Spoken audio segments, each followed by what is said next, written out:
प्यारे बच्चों, आज का क्लास आप सभी प्यारे स्टूडेंट के लिए काफी काफी इम्पोर्टेंट है, क्योंकि आज के क्लास में हम लोग करेंगे क्लास 12 बायोलॉजी जीव विज्ञान का जो है चैप्टर 4, जिसका नाम है जनन स्वास्थ्य। इस चैप्टर का हम लोग top 35 most important objective question का क्लास करने वाले हैं, जो आपको सीधे फाइनल बोर्ड परीक्षा में देखने को मिलेगा। तो सभी प्यारे स्टूडेंट जो इस क्लास को पूरा लास्ट तक जरूर देखेगा और एक एक क्वेश्चन को जो है मेरे साथ साथ याद करने की कोशिश जरूर कीजिएगा। ठीक है साथियों, तो चलिए हम लोग जो है क्लास को शुरू करते हैं बिना टाइम को विलंब किए, बिना टाइम को वेस्ट किए। क्लास शुरू करने से पहले अगर आपको पीडीएफ नोट्स परचेज करना है तो आप इस नंबर में कॉल या मैसेज कर सकते हैं, या फिर हमारे टेलीग्राम चैनल से ज्वाइन हो सकते हैं। ठीक है साथियों, तो चलिए हम लोग जो है क्लास को शुरू करते हैं बिना टाइम को विलंब किए। चलते हैं फर्स्ट क्वेश्चन की तरफ। देखिए फर्स्ट क्वेश्चन आपके स्क्रीन में आ चुका है और सभी प्यारे स्टूडेंट अपना आंसर जो है कमेंट बॉक्स में देते रहिएगा। ठीक है, देखिए आपके स्क्रीन में पहला क्वेश्चन जो पूछा गया है कि एमनियोसेंटेसिस द्वारा विश्लेषण होता है। प्यारे बच्चों, एमनियोसेंटेसिस द्वारा जो विश्लेषण होता है, मतलब एनालिसिस जो होता है, वो किसका होता है? तो आपको याद रखना है एमनियोटिक द्रव का होता है। Right answer option number C हो जाएगा। नेक्स्ट चलते हैं दूसरा नंबर। कॉपर टी किससे बचाव का कार्य करता है? प्यारे बच्चों, कॉपर टी जो है वो किससे बचाव का कार्य करता है? तो आपको याद रखना है वो निषेचन से बचाव का कार्य करता है। यानी कॉपर टी किसे रोकता है? तो निषेचन को रोकता है। Right answer option number C हो जाएगा। नेक्स्ट क्वेश्चन की तरफ बढ़ते हैं। तीसरा नंबर, तीसरा नंबर काफी इंपॉर्टेंट प्रश्न है और ये क्वेश्चन बार बार पूछा गया प्रश्न है। ठीक है, आपको ये क्वेश्चन यानी हर साल पूछे जाते हैं और हर हाल में आपको ये क्वेश्चन याद रखना है। ठीक है, पूछा गया है कि किसी खास समय एवं स्थान में किसी खास आबादी में मृत्यु की संख्या को कहते हैं। प्यारे बच्चों, देखिए कोई भी खास समय है और खास स्थान में कोई भी खास आबादी में अगर मृत्यु की संख्या हो तो उसको हम लोग क्या कहेंगे? तो आपको याद रखना है मोर्टेलिटी कहेंगे। ठीक है, इसका right answer option number B हो जाएगा। नेक्स्ट चलते हैं चार नंबर। चार नंबर देखिए इंपॉर्टेंट प्रश्न है, आपको ये क्वेश्चन याद रखना है। पूछा गया है कि जनसंख्या अधिक होने से क्या होता है? प्यारे बच्चों, जब जनसंख्या जो है अधिक होगा तो उससे क्या होता है? तो उससे जो है ना आय में कमी हो जाता है, जमीन में कमी हो जाता है और खनिज पदार्थ में कमी हो जाता है। तो राइट आंसर हो जाएगा ऑप्शन नंबर डी, इनमें से सभी। ठीक है, ध्यान रखना है और याद रखना है, जब भी अगर जनसंख्या अधिक हो तो उससे क्या हो जाता है? आय का कमी हो जाता है, जमीन का कमी और यानी खनिज पदार्थ का कमी हो जाता है। ठीक है, right answer option number D, इनमें से सभी हो जाएगा। नेक्स्ट चलते हैं पांच नंबर। देखिए बहुत इंपॉर्टेंट प्रश्न है और बार बार पूछा गया जो है प्रश्न है। ठीक है, देखिए पूछा गया है कि निम्न में से कॉपर टी रोकता है। प्यारे बच्चों, कॉपर टी जो प्रिवेंट्स करता है तो वो किसे? तो आपको याद रखना है निषेचन को रोकता है। इसका right answer option number A हो जाएगा। नेक्स्ट चलते हैं सिक्स नंबर। कॉपर टी का काम है, जो कॉपर टी क्या काम करता है? तो वो निषेचन को रोकता है। Right answer option number C हो जाएगा। ये क्वेश्चन 3 बार आ चुका है। नेक्स्ट चलते हैं 8 नंबर। इनमें से कौन यौन संचारित रोग है? इनमें से कौन जो है एसटीडी रोग है? एसटीडी मतलब सेक्सुअली ट्रांसमिटेड डिजीज है। तो याद रखना है वो है कौन? तो वो है सिफिलिस। ठीक है, और कौन होता है? तो गोनोरिया होता है, उसके बाद एड्स होता है। ये सब क्या होता है? यौन संचारित रोग होता है। ठीक है प्यारे बच्चों, आपको याद रखना है। तो इसका right answer option number D हो जाएगा, सिफिलिस। नेक्स्ट चलते हैं 8 नंबर। शरीर के बाहर होने वाले निषेचन को क्या कहते हैं? प्यारे बच्चों, जब भी शरीर के बाहर निषेचन हो तो उसको हम लोग क्या कहते हैं? तो आपको याद रखना है इन विट्रो कहते हैं। और वहीं पर बात करें इन विवो, तो इन विवो जो है शरीर के अंदर होता है निषेचन। ठीक है, अगर शरीर के अंदर निषेचन हो तो उसे हम लोग क्या कहते हैं? तो आपको याद रखना है इन विवो कहते हैं। नेक्स्ट चलते हैं 9 नंबर। जननांग मस्सा निम्नांकित में से किसके द्वारा फैलता है? देखिए जो जेनाइटल वर्ड्स जो फैलता है तो वो किसके द्वारा फैलता है? तो आपको याद रखना है वो हेपेटाइटिस ए के कारण जो है फैलता है। Right answer option number A हो जाएगा। नेक्स्ट चलते हैं 10 नंबर। 10 नंबर देखिए इंपॉर्टेंट प्रश्न है और पूछा गया प्रश्न है। ठीक है, ये क्वेश्चन आपको याद कर यानी याद हर हाल में रखना है। ठीक है, देखिए पूछा गया कैपेसिटेशन एक प्राकृतिक क्रिया है जो होती है। देखिए कैपेसिटेशन जो है एक नेचुरल प्रोसेस है, तो वो जो है कहाँ होती है? तो आपको याद रखना है ये जो होती है वो शुक्रवाहिनी में होती है, सॉरी यानी मादा जनन मार्ग में होती है। ठीक है, कैपेसिटेशन कहाँ होती है? मादा जनन मार्ग में होती है। नेक्स्ट चलते हैं 11 नंबर। 11 नंबर देखिए पूछा गया है कि प्राकृतिक गर्भ निरोधक विधि कौन सी है? यानी यहाँ पर जो है नेचुरल कंट्रासेप्टिव जो है मेथड कौन है, तो आपको याद रखना है ये है इसका राइट आंसर हो जाएगा यानी आवधिक संयम और बाह्य अस्खलन यानी स्तनपान अनार्तव, ये तीनों जो है क्या है तो प्राकृतिक गर्भ निरोधक है, यानी इसका राइट आंसर हो जाएगा उपर्युक्त सभी। नेक्स्ट चलते हैं 12 नंबर, रोध विधि कौन है। देखिए प्यारे बच्चों इनमें से रोध विधि कौन है यानी बैरियर मेथड कौन है, तो आपको याद रखना है बैरियर मेथड की बात करें तो इसका राइट आंसर हो जाएगा option number D copper T. ठीक है, कॉपर टी जो है क्या है तो वो एक रोध विधि है। ठीक है, इसका right answer option number D हो जाएगा। नेक्स्ट चलते हैं 13 नंबर। 13 नंबर इंपॉर्टेंट प्रश्न है, आपको याद रखना है, बहुत इंपॉर्टेंट प्रश्न है। जन्म पूर्व भ्रूण को जांचने की विधि का नाम है। प्यारे बच्चों जन्म से पहले ही भ्रूण को जो है हम लोग जांच लेते हैं तो उस विधि को हम लोग क्या कहते हैं, तो आपको याद रखना है एमनियोसेंटेसिस कहते हैं। अभी जो है ये भारत में बैन कर दिया गया है। ठीक है, एमनियोसेंटेसिस से ही जो है हम लोग यानी पहले पता कर लेते थे, यानी जन्म होने से पहले ही पता कर लेते थे कि बेटा होगा कि बेटी होगा। ठीक है प्यारे बच्चों, तो आपको याद रखना है एमनियोसेंटेसिस होगा। नेक्स्ट चलते हैं 14 नंबर। 14 नंबर क्या होगा, देखिए पूछा गया इंपॉर्टेंट प्रश्न है, इसका राइट आंसर आप लोग बताइए फटाफट से, जल्दी से जल्दी।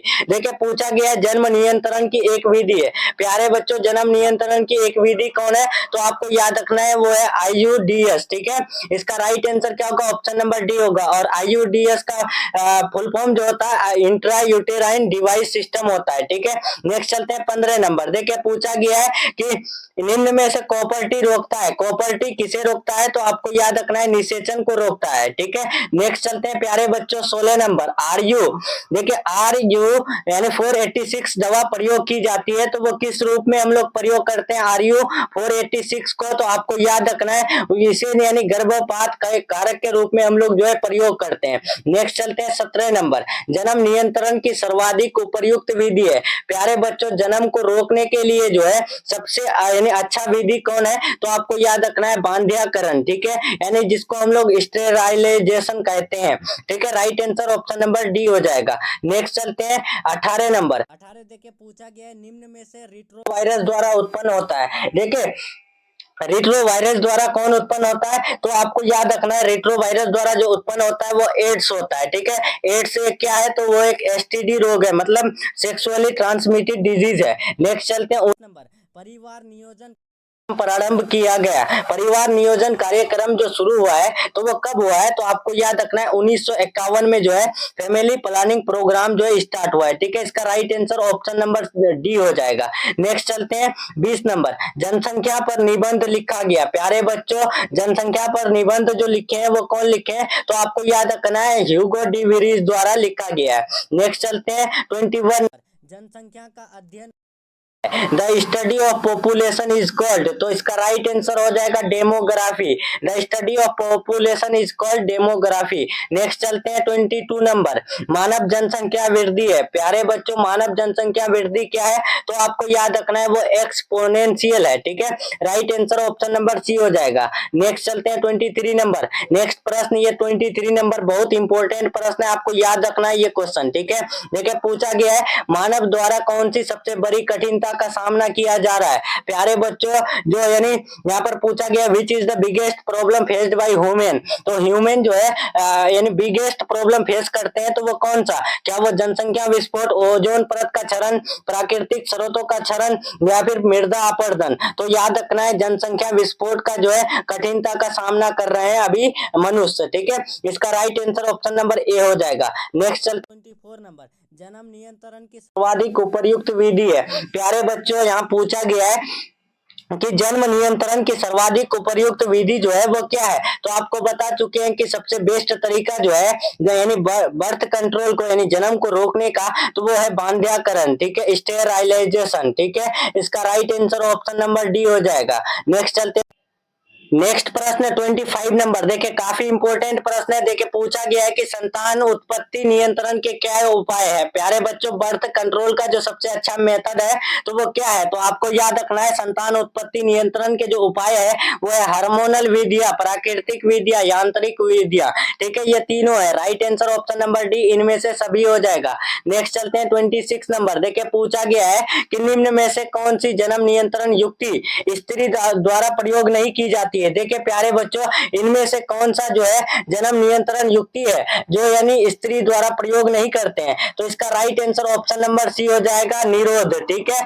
जिसको इंग्लिश में हम लोग जो है कॉन्डम भी बोलते हैं। ठीक है, इसका right answer option number C हो जाएगा। और इसे जो यूज करते हैं कौन? तो वो पुरुष यूज करते हैं। ठीक है, आपको याद रखना है। नेक्स्ट चलते हैं प्यारे बच्चों 27 नंबर। देखिए 27 पूछा गया है कि इनमें से कौन जनसंख्या नियंत्रण का प्राकृतिक उपाय है? प्यारे बच्चों, इनमें से जनसंख्या नियंत्रण का जो प्राकृतिक उपाय है तो वो क्या है? तो आपको याद रखना है, इसका right answer option number A और बी दोनों होगा, शिकार और परजीविता। ये दोनों जो है जन्म नियंत्रण का प्राकृतिक उपाय है। Right answer option number C हो जाएगा। ठीक है, नेक्स्ट चलते हैं 28 नंबर। अंत गर्भाशय तकनीक, जिसको हम लोग IUDS भी बोलते हैं। ठीक है, ये जो तकनीक की औसत असफलता की दर है तो वो कितना है? तो 4% असफलता का दर है और सफलता का दर कितना है? तो 96% है। ठीक है प्यारे बच्चों, नेक्स्ट चलते हैं 29 नंबर। जनन स्वास्थ्य के लिए क्या सावधानी की जरूरत है? देखिए जनन स्वास्थ्य के लिए जो सबसे अच्छा जरूरत है सावधानी, तो वो क्या जरूरत है? तो आपको याद रखना है, यौन संचारित से बचाव,